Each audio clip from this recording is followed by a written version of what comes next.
They locked him up at age 7. He walked out 12 years later and changed baseball forever. Baltimore, 1902. A small boy was dropped off at St. Mary's Industrial School for Boys, part orphanage, part reformatory, part last chance for incorrigible children. His name was George Herman Ruth Jr. His parents couldn't control him. He skipped school, ran wild in the streets, got into constant trouble. His mother was dying. His father ran a saloon and had no time for a problem child. So they signed him over to the Catholic Brothers who ran St. Mary's. For the next 12 years, that cold institution would be the only home he knew. Most kids sent there were forgotten, became factory workers if they were lucky, fell through society's cracks, but George Ruth had something burning inside him that no institution could contain. And he met someone who saw it. Brother Matthias Boutelier was a giant of a man, 6'6", intimidating to the boys. But he had a gift for seeing potential where others saw problems. And when he watched young George play baseball in the schoolyard, he saw something extraordinary. Natural left-handed pitching motion, perfect timing at the plate, fearless confidence. Brother Matthias didn't just encourage the boy, he mentored him obsessively, hour after hour, teaching him to control his pitching, to read the game, to channel all that wild energy into something magnificent. By his teenage years, George Ruth was playing up to 200 games a year at St. Mary's, pitcher, catcher, outfield, any position needed. He wasn't just good, he was dominating kids, then teenagers, then young men years older than him. Local teams started hearing about the kid from St. Mary's, who threw heat like a grown man and hit balls over buildings. In February 1914, Baltimore Orioles owner Jack Dunn came to watch him play. Ruth was 19. Still technically a ward of St. Mary's, Dunn saw 5 minutes and knew. He signed Ruth to a professional contract on the spot. Because Ruth was still a minor under the guardianship of St. Mary's, Dunn actually became his legal guardian to make the deal official.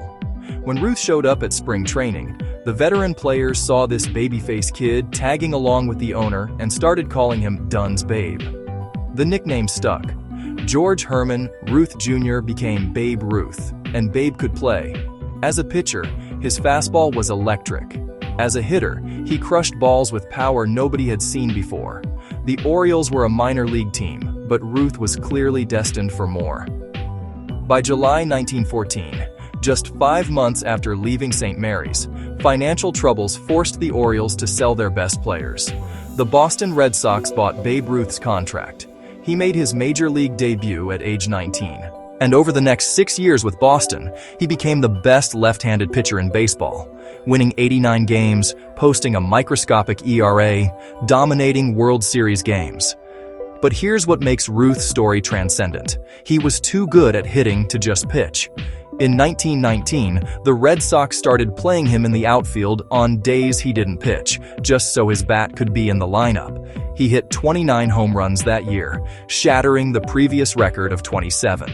Then came the trade that changed everything. In 1920, Boston sold Ruth to the New York Yankees in what would become the most notorious transaction in sports history, the curse of the Bambino. And Ruth exploded.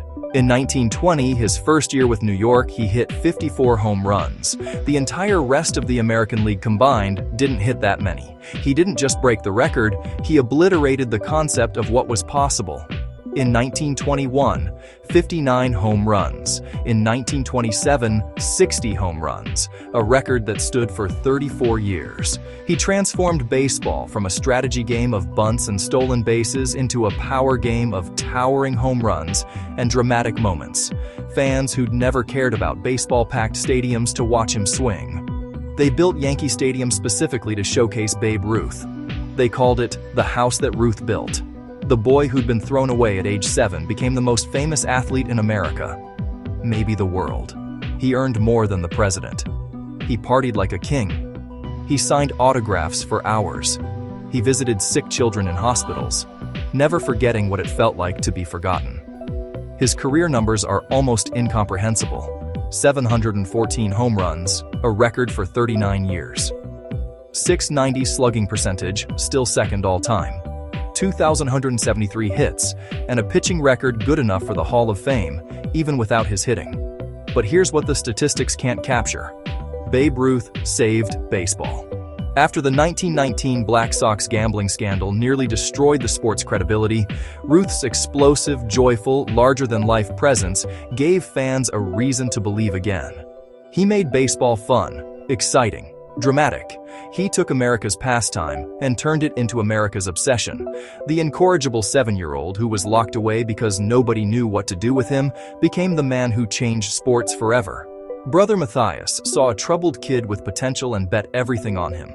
That bet paid off in ways nobody could have imagined. From St. Mary's Industrial School to Yankee Stadium, from incorrigible to irreplaceable, from George Herman Ruth Jr. to simply the Babe, a name so iconic it needs no last name. They locked him up to fix him. He walked out and became a legend. There will never be another Babe Ruth.